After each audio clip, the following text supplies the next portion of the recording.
This is a 3-year-old MacBook, but I might never use it again, because I recently upgraded to a new Mac. Now I'm torn about whether to reset it and sell it on a second-hand platform. Should I sell it or not? I'm really torn. Why am I so torn about an old computer I no longer use? The story goes back 3 years. With my mom's financial support, I received my first MacBook. It was the most beautiful laptop I would ever see. Extremely lightweight and sleek. It also had the most comfortable screen I would ever see. My first experience with macOS felt fun, with its animations and unique icon style. However, this MacBook was quite expensive, costing over 10,000 yuan at the time. The reason I bought it was to use it for learning video editing. At first, my editing timeline was very simple. One layer of A-roll, one layer of B-roll, and one layer of background music. This was no problem for a MacBook Air with an M1 chip and 16 GB of RAM. But it had no idea what was in store for it, an endless nightmare. I found that BGM could effectively control the rhythm of the video. When I needed a fast pace, I could use faster paced BGM. When I needed a more emotional tone, I could use soothing BGM. So my video evolved from using a simple BGM throughout to incorporating multiple BGM tracks with different rhythms. But it's not enough for a good video to have a good BGM. I still think my video is lacking something. One day, I saw a blogger's video editing tutorial mention. 其实声音呢是可以帮助人去无限的扩充他的想象。我也是做了片子很久以后才发现这个东西那么的重要。Sound effects are like a new dimension in videos, so I started collecting sound effects and tried to create a short film with rich sound effects.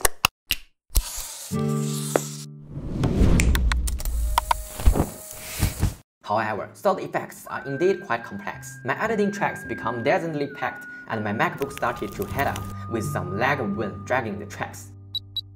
At this point, the tracks had BGM with different rhythm and rich sound effects, but the visuals still felt a bit monotonous. So I started experimenting with adding comics to the video, importing iPad hand-drawn elements into the video tracks. I found that the combination of live-acting footage and the comics was quite interesting.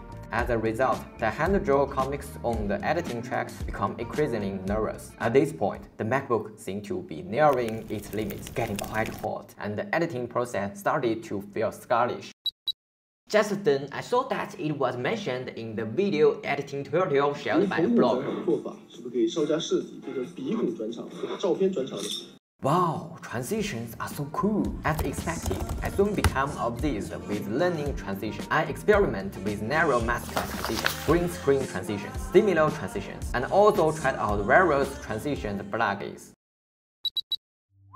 By this point, the editing track had become a chaotic mess. The MacBook had truly reached its limits, and the video was starting to feel quite rich. For me personally, simply achieving these skills wasn't enough. Aesthetic accumulation was also important. I started experimenting with different music genres while drawing comics. When watching movies, I noted down the soundtracks I liked, and then I became obsessed with film analysis. Every time I watched an excellent work, I would think about how it was elevated, how events are connected, how emotions are expressive, and why some films had such smooth camera movements. Then I decided to try making my own story, which was undoubtedly a huge challenge. It required using more shots to tell each process, more transitions to achieve visual continuity, more perfect sound to complement story, and more comics to reflect personal style.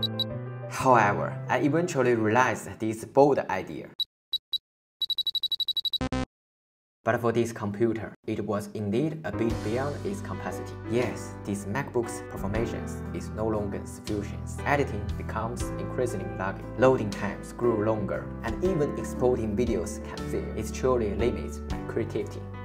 So I spent all my disposable income on a used MacBook Pro with the powerful M1 Max chip, which is more than sufficient for my needs. Finally, I have escaped the nightmare of editing lag.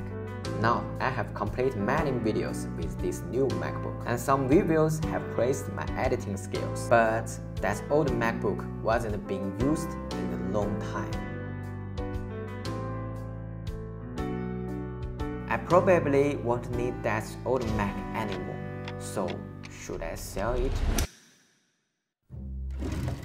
When I went back to my hometown for the new year, I accidentally found the packaging box for a Xiaomi 8, but the phone was no longer inside. 4 years ago, I bought a new phone and saw it. At the time, I didn't think much of it, but now I regret it a bit. I really miss it. I had to convince my mom for a long time before she agreed to buy it for me. It had a Snapdragon 845 processor, so it could handle any game effortlessly. I also remember its camera was pretty good, and that's when I started getting into photography. Why did I sell it? I really want to open it again, look at the old photos inside, and take some photos with it. This Redmi laptop was bought when I first started university. Now it's very lag, and the fan makes a loud humming noise. But sometimes I still open it up. It still has a segment I did in university, videos I made years ago, and a bunch of old photos. Every time I open it, I can't help but marvel at how quickly time feels. Now I have been graduated for over a year.